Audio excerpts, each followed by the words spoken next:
Zero bill ఎవరికి వస్తుంది sir? వచ్చిన వాళ్ళకి వచ్చింది, రాని వాళ్ళకి రాలే.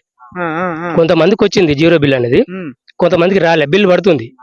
నేను 150 యూనిట్లు కూడా తక్కువనే కాలేదు, 100 యూనిట్లు కాలేదు. నాకు జీరో బిల్ రాలే. మొత్తం మోసపూరిత అనుకుంటారు, మోసపూరిత హామీలు ఇవన్నీ. వాళ్ళు గద్దెనెక్కి కూర్చోవాలని. ఇక్కడ బీఆర్ఎస్ పార్టీ పక్క వస్తుంది. ఎంపీ మెజార్టీ ఎంత అనుకుంటున్నారు? మెజార్టీ 50,000కు మెజార్టీ ఎక్కువ వస్తుంది, పక్క వస్తుంది బీఆర్ఎస్ పార్టీ. మీరు బీఆర్ఎస్ పార్టీకి ఎంత సపోర్ట్ ఎందుకనే కాదు, మనకు తెలంగాణ తెచ్చినది కేసీఆర్. మనకు రాష్ట్రం ఉమ్మడి రాష్ట్రం ఉండే, ఆంధ్రాకు మనకు పొత్తుండే. మన రాష్ట్రాన్ని మనం కొట్లాడుకొని తెచ్చుకున్నోనికి మనం అన్యాయం చేస్తే బాగుండదు, తెచ్చినోనికి అన్యాయం చేస్తే బాగుండదు. మనకు ఆయనే చెప్పని హామీలు కూడా నేను గీది ఇస్తానని ఎక్కువ చేసిండు. ఆయన చెప్పని కూడా చేసిండు. రైతు బంధు పెట్టలే, మేనిఫెస్టోలో. మనిషి రైతు చచ్చిపోతే బీమా, రైతు బీమా అని పెట్టలే.